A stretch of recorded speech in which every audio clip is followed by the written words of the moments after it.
We have obligations of patriarch towards administrative organs like assemblies, synod or permanent synod and so on.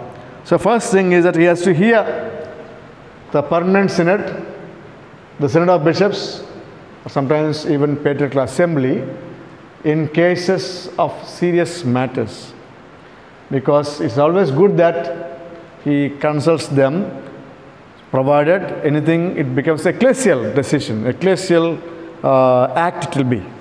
Otherwise it will be like a monarch, autocratic it will be. That's why he has to consult or hear. And then he has the right and obligation to conduct pastoral visitation of any eparchy, any diocese he can visit on his own. Then for serious reasons, suppose if there is something very serious, major issue that is in a particular place or particular church or particular diocese, then he has to visit either personally or through his delegates or with the other bishop. He can visit, provided he gets the consent of the permanent synod, because he is not the administrator of that particular public juridic person called a church or diocese, isn't it? That's why he cannot interfere. Suppose if there is a serious matter which requires his intervention, then he will take the consent of the permanent synod, and then he visits that place and settles the matter. Number 4, the patriarch along with his eparchial bishops have to take greatest care to promote a unity of action among the hierarchy of other churches sui juris, where his faithful are present. Other churches sui juris, isn't it? Other churches sui juris, not his church sui juris. Okay, hierarchy of other church sui juris where his faithful are present. Suppose I said in Archdiocese of Visakhapatnam, suppose Major Archbishop is there, Syro-Malabar Church, and his Syro-Malabar Catholic faithful are present in Archdiocese, Latin Archdiocese of Visakhapatnam. Okay, then Major Archbishop, or suppose a patriarch, if it is a patriarchal church. I am giving Major Archbishop's example because this is there in our territory, in India. That's why. So he has to take great care to promote unity between action of the hierarchy among these churches. Hierarchy means Archbishop and here other bishops. He has to make sure that where his faithful are present in consultation with the hierarchy of those areas, in consultation of hierarchies of those areas. That's why in the past, I think it was the Bishop of Thrissur who came, and someday also came, there is that one, Shamshabad, Bishop of Shamshabad, I think Raphael Thatil, he came to Archdiocese. Archbishop, he met Archbishop, and then he consulted, and then he made the arrangements. He requested to arrange some place temporarily for the pastoral care of his faithful. His faithful, because they belong to Syro-Malabar Major Archiepiscopal Church. That's right. So also, patriarch also is the same, has the same obligation to maintain cordial relationship and unity. He has to promote unity, not tug of war, okay, not to strain the unity relations. So amicably he has to maintain the relationship with other hierarchy of other areas, other churches sui juris, and thus encourage frequent meetings among these hierarchs and all other Christian faithful over which he presides. Then, with the consent of the Synod of Bishops, what are his obligations, what he has to do. So, Synod of Bishops. Number one, with the consent of the Synod of Bishops and with the consultation of the Apostolic See and for serious reasons, the Patriarch can, number one, Patriarch can erect provinces and eparchies, then modify their boundaries, then unite, divide, suppress, and modify their hierarchical status.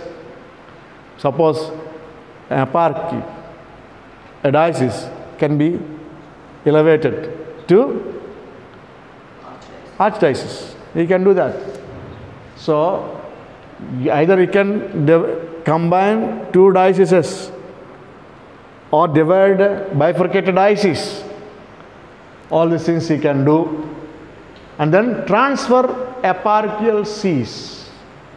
Transfers he can give in this patriarchal church. Transfers of bishops, no? He can give. With the consent of the Synod of Bishops and consultation of the Apostolic See. Why? Consultation of the Apostolic See? They have powers. Not the powers, but Apostolic See will have acts. They have to publish. Whatever changes take place in the patriarchal churches, they have to announce to the entire church, Catholic Church. So that's why they will consult and then they will send the information. Then it will be published by the Apostolic See. These acts will be published. That's why Acta Apostolicae say this. Acts of the Apostolic See, there is a bulletin, there is a magazine released always. So those are the official documents. Will be always released in that. AAS, Acts of the Apostolic See. So all these things will be informed, consulted. Then number two, with the consent of the Synod of Bishops, he is competent, number one, to give auxiliary or coadjutor bishops to an eparchial bishop. Then to transfer a metropolitan or eparchial bishop or titular bishop to another metropolitan. Then if any of them refuse to obey, the Synod of Bishops has to resolve the matter, or if still not possible, defer the matter to Roman Pontiff with the consent of the Synod of Bishops. Why did they give auxiliary bishops to a bishop? Auxiliary means help. Help. Okay? Help.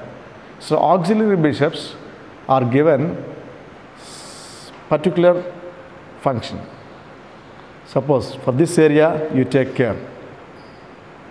The bishop can give this area. Or let's say for these faithful you take care. I'll appoint you for these people. Suppose for religious you be this. Or for the migrants take care of this. Or that particular area you take care of. Auxiliaries. Coadjutor, He will get succession of he has the right of succession. Coadjutor. I have said it now. Types of bishops. What are they? Diocesan bishop, main.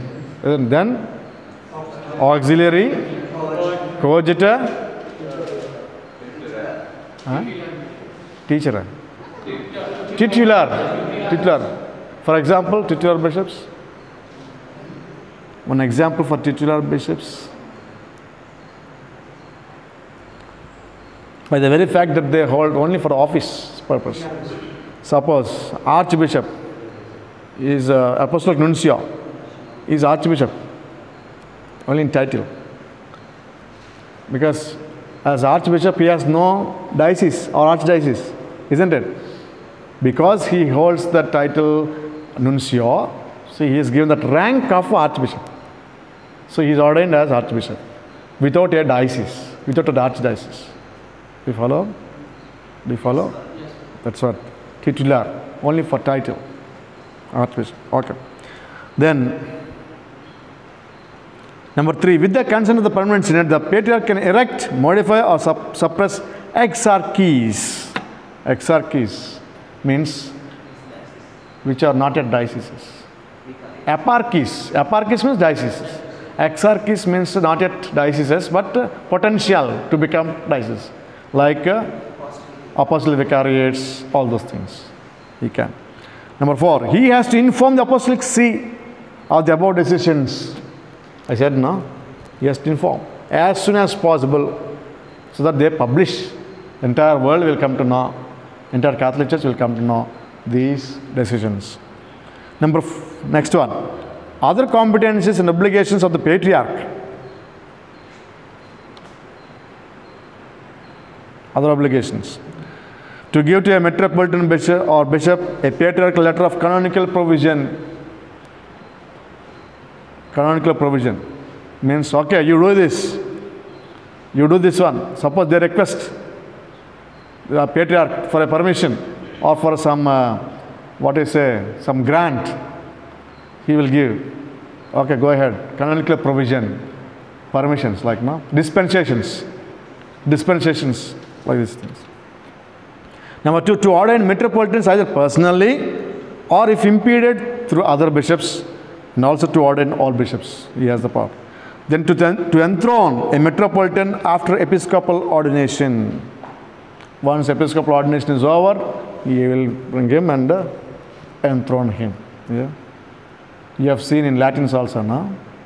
After the consecration is over, then they will make him sit on the... Number 4, the faculty to ordain and enthrone metropolitans and other bishops of the church or which he presides who have been appointed by the Roman Pontiff outside the boundaries of his church. Outside the boundaries of the church, he can do that. The patriarchal letter of canonical provision is to be issued within 10 days, the proclamation of election. The apostolic see has to be informed as soon as possible of the episcopal ordination and enthronement. All these are regarding the ordinations of the bishops.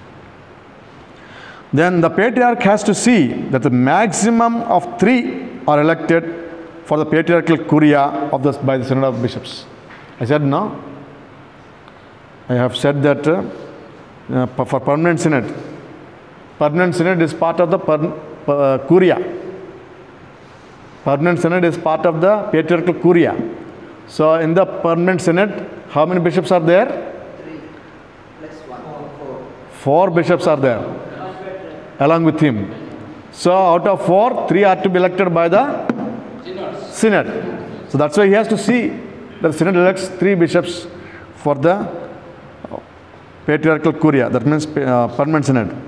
Then the patriarch has to show his bishops due reverence and treat them with fraternal charity, just as they show him honor and respect. So mutual respect and honor he has to show. Then the patriarch has to try to resolve controversies among bishops, if there are any. So he has to resolve. If they don't listen, it will go to police. Roman Pontiff. Holy See. I thought police. Roman Pontiff. Next one. He exercises vigilance. Very important function. He exercises vigilance over all his clerics. In case of any need, he has to warn them. And if the warnings are ignored, then he has to take action. So don't take action immediately. You have to warn. After warning is neglected, then he has to take action by all means. Then he can assign,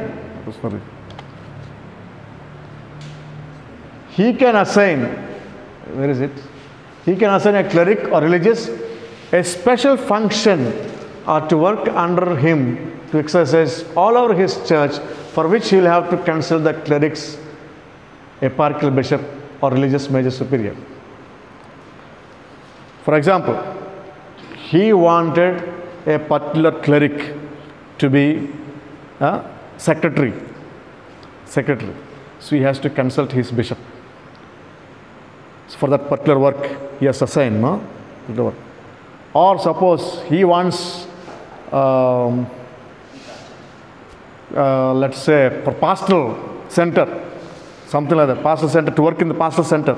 He wants a religious priest or religious nun. He wants to be part of that. Then he has to consult his provincial or her provincial and then appoint. So he can do that. The next one. For a serious reason, after the consultation with the eparchical bishop and with the consent of the synod of bishops, the patriarch can exempt a place or juridic person from the power of eparchical bishop and place it under his jurisdiction. See that?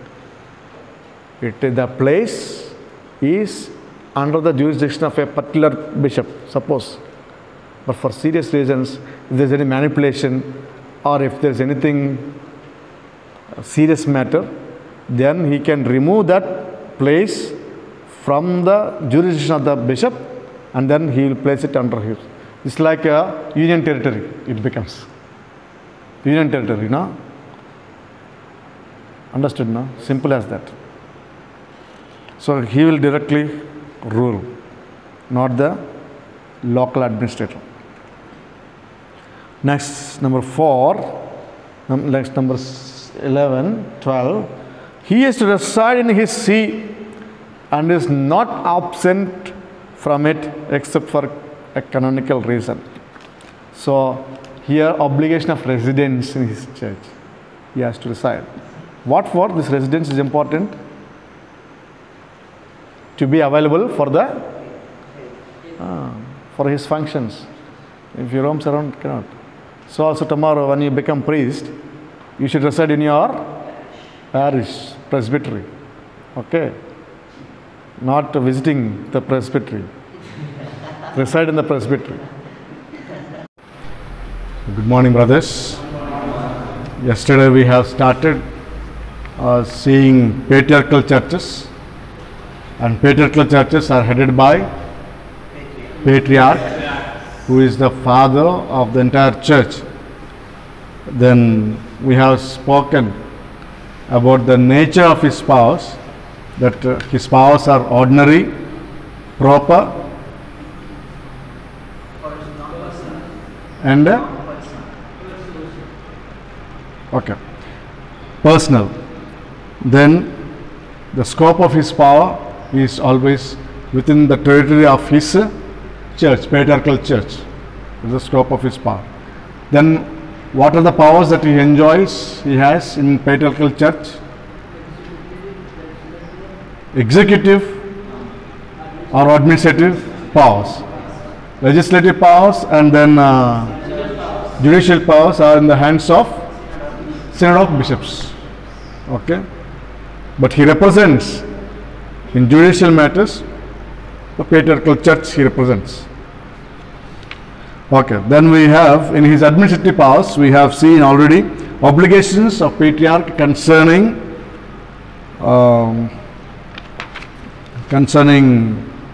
what we say, metropolitan and other bishops we have seen, and then functions by his own right we have seen, obligations towards administrative organs in the patriarchal church we have seen already, and now and also we have seen with the consent of the synod of bishops what he can do, which are the this ones, how he can exercise his administrative powers we have seen, and other competencies and obligations of patriarch we have seen canon 86. Now we will see in relation to Roman Pontiff, how is he going to exercise his administrative powers in relation to the Roman Pontiff. That's what we have there. He has to be commemorated in the divine liturgy and in the divine praises after the Roman Pontiff by all bishops and clerics as per the liturgical books in his church. So first we have that in the Eucharistic prayer, we have that commemoration of our Holy Father and then also our bishops and so on. So also in the patriarchal church, first there is a commemoration of Roman Pontiff, then also he has to be commemorated, okay, along with the local bishop. So how many are to be mentioned in the Eucharistic prayer? First one is Roman Pontiff, second one Patriarch, on the order of the precedence, Patriarch, then the local bishop, Vatican bishop. So these three they have to mention. Whereas for us Latins, Roman Pontiff, then the local bishop. Fine. So he has to be commemorated in the divine liturgy. What is meant by divine liturgy? Holy Mass. Yeah. Okay, then he has to manifest hierarchical communion with Roman Pontiff, with Roman Pontiff, successor of Peter, through fidelity, reverence, and obedience due to him as the supreme pastor of the church. These are due. His due. Roman Pontiff's due is that he receives this fidelity, means whatever laws he promulgates or whatever he instructs, they have to be faithful. Others have to be faithful to those things. Fidelity. Then reverence. He has to receive. Roman Pontiff has to be given due respect because he is the eldest. He is the eldest among the elders, isn't it? Among the elders, he is the eldest. So then obedience, because why he has to obey? Why they have to show that obedience to the Supreme Pontiff? Why? Because he is the Roman Pontiff, is the vicar of Christ, and also he is the successor of Peter. It was on Peter that Jesus founded his church. It's on Peter, rock, and that's the reason why they have to show that obedience. What Peter says, all have to listen, because it's equal to listening to God Himself. That's how we have the infallibility, all those things coming later on. Okay. The number 3, he has to commemorate the Roman Pontiff as a sign of full communion with him in the divine liturgy and divine praises, and he has also to see this is done faithfully by all his bishops and clerics. When he celebrates Mass, also he has to commemorate the Roman Pontiff. He has to utter his name. Then also he has to make sure that other bishops and clerics also do it in his church while the celebration of the Mass. Okay. Number 4, he is to have frequent dealings with Roman Pontiff. Yeah, frequent dealings. He has to submit to him a report concerning the state of his church over which he presides. I'll tell you, I will come later. Within a year of his election and later during his tenure, he is to visit Rome to venerate the tombs of the apostles Peter and Paul and to present himself to the successor of St. Peter in primacy over the entire church. This reminds us of the Latin bishops' what? Ad limina visit. Ad limina visit means? Yeah, what does it? What does the term signify? It's a visit to the tombs of Peter and Paul. Okay, tombs of Peter and Paul. They have to visit. So when they visit and so on, normally they submit what? The report regarding the diocese, statistics, all these things will be submitted. So that's how they have, and also they have audience with the Roman Pontiff, Supreme Pontiff. They have audience. So what we have to, it's just similar to that, is this also. So he has to have frequent visits and frequent communication, let's say communication, because as we have already said, what are decisions taken, what are administrative acts executed, he has to always pass on to Roman Pontiff, so that he will publish in the, which one? In AAS. Yesterday I said, no? Acts of the Apostolic See. In Latin it is called Acta Apostolicae Sedis. Acta. A-C-T-A. Acta. Then Apostolicae. A-P-O-S-T-L S-T-O-L-I-C-A-E. C-A-E. Last. Apostolicae Sedis. S-E-D-I-S. S-E-D-I-S. Apostolicae Sedis. In that they will publish. So also he has to send the report regarding the state of his church over which he presides. These are regarding Roman Pontiff. Mainly what we have seen is the commemoration of the Roman Pontiff in the Divine Liturgy. He has to do it, and he has to make sure that other bishops and other the clerics in his church are doing it. He has to supervise that one first. These two things. Then he has to always have the communication with the Roman Pontiff, and he has to visit the tombs of St. Peter and so on, and then he has to submit the report time to time regarding the status of his church, and he has to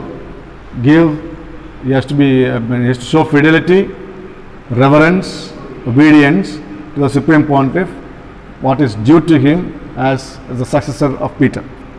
Okay, these are the ones. Patriarch and the liturgical matters.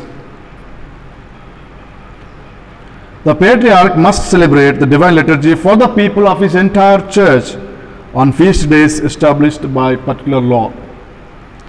We have in Latin code regarding this is like one of the every Sunday the parish priest supposed to offer mass for his people. It's just like that. As per the prescriptions of the liturgy, particular law, the Patriarch also has to offer, celebrate mass for the people, for the faithful of his entire church on feast days especially. Then he can do the prayers, pious exercises provided they are consonant with his own right, same as the local hierarch. So all those prayers and everything goes on. Now we see Patriarch and temporal goods, civil agreements and personal statutes. The first duty is he has to exercise vigilance over the proper administration of all ecclesiastical property. He has to make sure. So he has to supervise. So make sure the vigilance means supervision has to be there. Proper administration of ecclesiastical property we have seen last year regarding temporal goods, isn't it? The duties of administrators we have seen. How they have to revenues regarding all the registrations of the land, everything has to be in line with civil law, and they have to make sure that that there is no loans are taken. And always they have to invest the profits. All these things are there. So, and they have to protect the property. Maintenance of the property is important. So that's why he has to see the transactions also. Any business, land sale, all these things, he has to make sure that everything is done in his church, because whatever happens in his church, he is responsible. That's the reason why he has to supervise. He cannot remain without any action. He has to take action when there is any misappropriation of the property, church property, isn't it? That's what these are ecclesiastical goods. Ecclesiastical goods. So he has to intervene whenever there is some misuse or misappropriation of these temporal goods. With the consent of the Synod of Bishops and prior assent of Roman Pontiff, he can enter into agreements with civil authority that are not contrary to the law established by the Apostolic See. He needs prior approval of the Roman Pontiff before these agreements are put into effect. It's not. Agreements with civil authorities always are to be taken as caution. Why? Because they can affect the church, the status of the church. Just as I said yesterday, Vatican and China agreement. So that's why they have to be very cautious, very, very cautious. You cannot simply enter into agreements without any proper thought and so on. So he has to get the consent of the Synod of Bishops, and then prior assent means prior assent of the Roman Pontiff. Yes, Roman Pontiff has to approve beforehand. He has to give permission. Okay, enter into it. But once the agreement is made, he has to inform the Roman Pontiff regarding the effects. What are the effects of that agreement? How is it going to be implemented? And then he has to see whether anything is contrary, any clause in the agreement is contrary to the church law. You have to see that. That's why. Normally, let me ask you a question. We have the canonization of civil laws, isn't it, in Latin code, which means canon law respects civil law, except in which are the cases where it doesn't need to, where it doesn't go in line or hand in hand with civil law. When does it? When it doesn't go? When the civil law is when the civil law goes against Morality. Divine law. The civil law goes against divine law. In such those matters, church will not support. So church will always respect divine law. For example,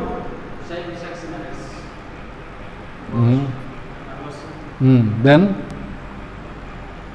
capital punishment. So civil law accepts it, capital punishment, but church law never. No. So also here, any agreements before they are put into effect, this patriarch has to get the prior approval of the Roman Pontiff. Now, number 3, he has to see that the personal statutes are observed by all wherever they are in existence. Statutes. What are the statutes? What do you mean by statutes? Norms. Some of the observances, directives. All these are statutes which always give the interpretation of the law. The law is always like universal, but to bring it to the particular, these statutes always help to interpret the law and give the directions, indications of practicing that law. So these are the statutes, which means they are concrete action. They tell you what is the concrete action for you in accordance with the universal law. So he has to make sure that these personal statutes are observed by all to whomever it is concerned. Okay. These are some of the things that the patriarch has to do regarding temporal goods, then civil agreements, then personal statutes. Now we see the Synod of Bishops. Synod of Bishops. Let me ask you a question. Who are the members of the Synod of Bishops? All the bishops in the world of the patriarchal church. All the bishops. Patriarchal church. Of course, there are some exceptions. Suppose if somebody is under canonical penalty, and as per the canonical penalty, if he cannot attend, if he cannot be convoked, such exceptions are there. Okay, if a bishop is under canonical penalty, if the law says that they cannot take part in the synod, then of course that's different. Okay. Otherwise, ordinarily speaking, all the bishops of the patriarchal church are the members of the synod of bishops. So the first we are seeing the composition, that is all the members except those mentioned, those incapable of active vote. That means suppose emeritus, there are other bishops, emeritus I said yesterday, retired bishops, all those things, they don't have active voice. That one. Then if you refer, see those under canonical penalties, so they too cannot be the members of the synod of bishops. Then secondly, special invitees by patriarch after obtaining the consent of the permanent synod, especially those hierarchs who are not bishops, to expedite certain matters, and experts to give their opinion to the bishops. So here there are special invitees. Special invitees also are part of the synod of bishops. Though these special invitees do not enjoy active vote, but still they can be convoked to the synod, because special invitees are like those who are not bishops, but those areas where there is no diocese but there is a region, so they are in charge of those regions, so then they are called upon. They are called like hierarchs. So they are invited to represent that particular area, that particular region which is not a diocese, which is not a part of diocese, which has not yet become a diocese, isn't it? Just as all religious congregations, when they have their general chapter, all the provincials are invited, all the delegates, elected delegates will be part of that, and then there are invitees. Where there is no province, so there are delegations, isn't it, or regions. So those regional superiors, delegation superiors are also invited, isn't it? So also here. Then there are also experts. Experts also will be invited to give their opinions to the bishops. I mean, suppose, for example, a canonist can be called sometimes to see whether the election process is going on or not canonically, or sometimes they want to get enlightened on some certain issues like mission, or some issues like heresies. Then a professor of theology or Christology, missiology, can be invited to throw light on those topics. So such experts also can be invited. Okay. So this is the composition of the synod of bishops. Then secondly, convocation. It is a patriarch who convokes and then presides over the synod of bishops. He is only patriarch, no one else. Only he has the authority. Then it's a must to all the bishops who are legitimately convoked to attend the synod, except those who resigned. If any bishop feels that he is prevented by a just impediment, he has to give it in writing to the synod, and the synod will decide whether the legitimacy of that impediment, whether it is legitimate or not for the excuser. So this is clear. Then no proxies, no substitutes can be sent. Okay, no proxies, and no several votes for a single participant. Suppose a bishop who is the member of the synod of bishops, he is also a member of the permanent synod or ex officio, he is holding an office. So in his capacity as a bishop, he has one vote, and in his as a special invitee or as a member of the permanent synod, and our other this one, or like let's say judicial judge, all those things, all are added to his offices, very many. He will not have additional vote. one person, one vote. No question of all other officers ex officio again multiplying the votes. It also happens in our chapters, no? Yeah. So convocation is such. Then reasons for convocation. When is this Synod of Bishops convoked? First one, it is to carry out the business pertaining to Synod of Bishops. It is to carry out the business pertaining to Synod of Bishops. Any problem, anything, what are the regular evaluation, no? Evaluation of their ministry and the situation of the church in the patriarchal church. So you assess that, they come together, it is convoked. Then when patriarch considers necessary, and if he takes the consent of the permanent synod, he can convoke. So when the patriarch considers necessary, means sometimes round pontiff, supreme pontiff may sometimes direct the patriarch to convoke and explain to them this emergency matter regarding faith and doctrine.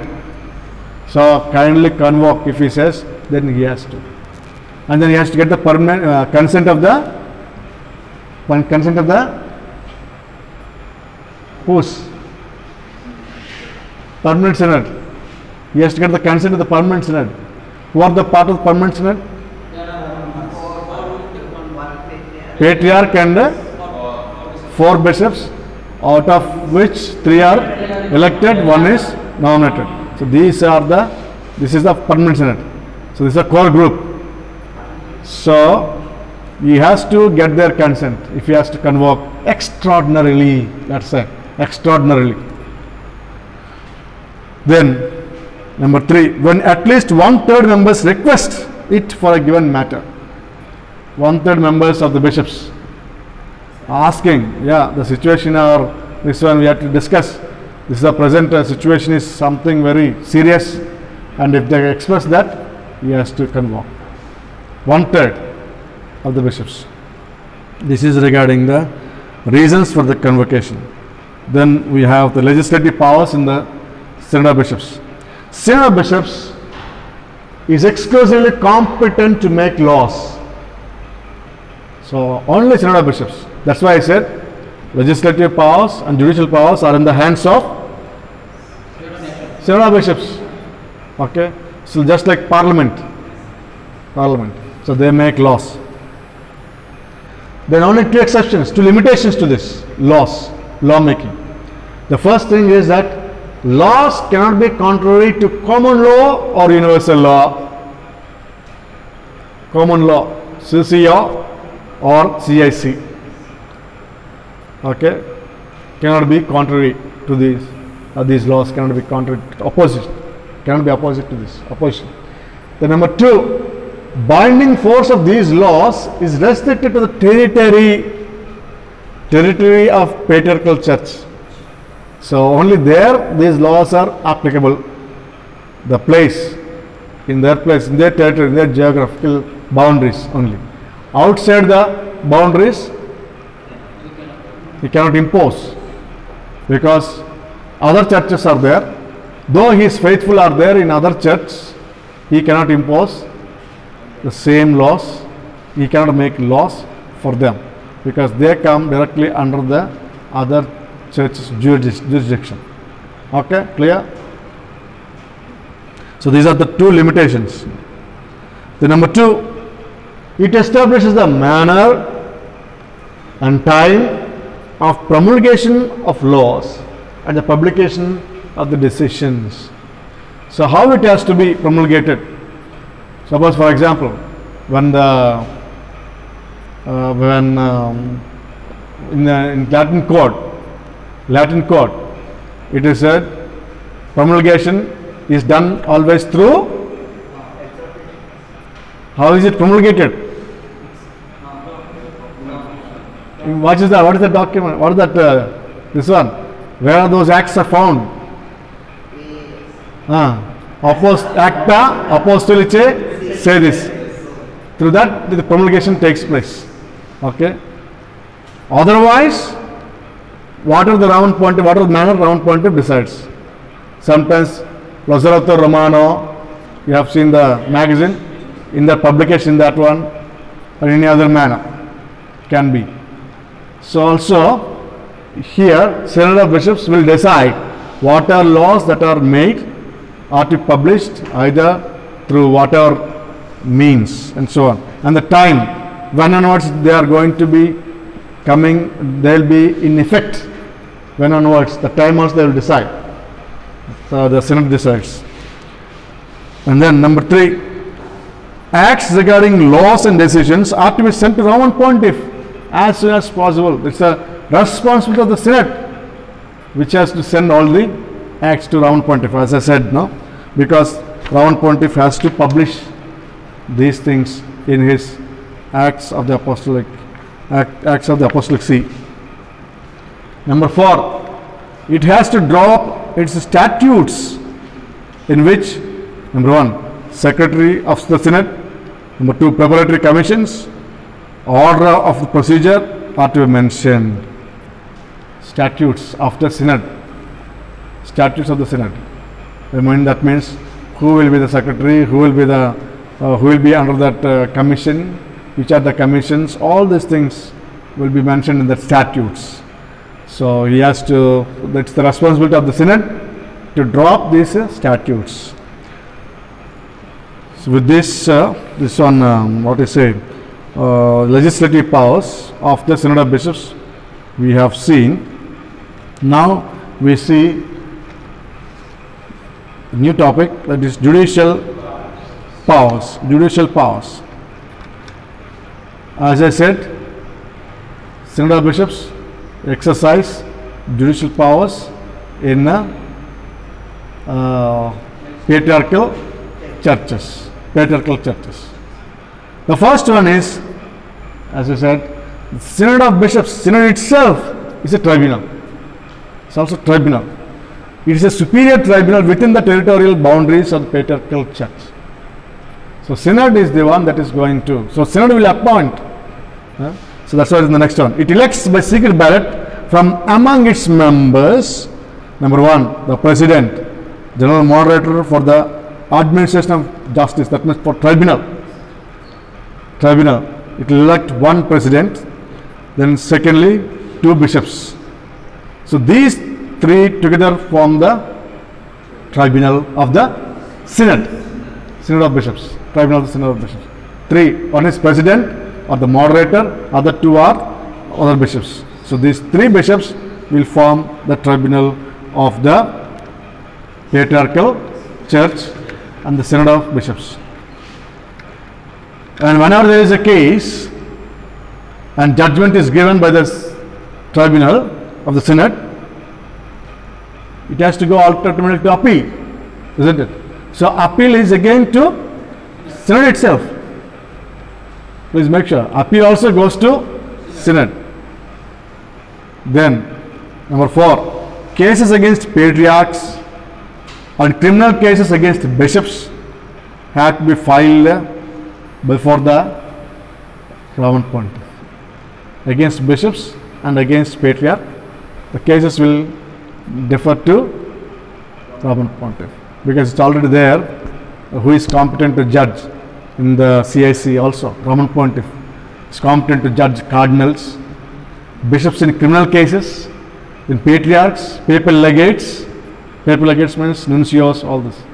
So he is the only competent, he is the one competent to judge, Roman Pontiff. So this is about the Synod. In this Synod of Bishops of Patriarchal Church, we have seen what is the composition, Synod of Bishops, regarding convocation, the reasons for the convocation we have seen, then legislative powers we have seen, then judicial powers also we have seen. This is an important question for you. Synod of Bishops, question for you for your exam. Okay. So then we'll finish the last one. Okay, we'll finish the last aspect in this patriarchal churches. That is patriarchal curia. Only this. Okay, patriarchal curia. So the patriarchal composition of the patriarchal curia is this. Who are the members of this curia? The first one is the permanent synod. We already know patriarch will come in this permanent synod with 4 bishops. Then those 4 bishops also for a term of 5 years. Then bishops of the patriarchal curia.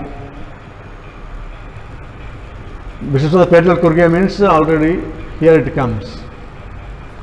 Then ordinary tribunal of the tribunal, those 3 bishops of the patriarchal church. Then finance officer, chancellor, liturgical commission, and there are other commissions there also. So all these together form as a patriarchal curia. Okay.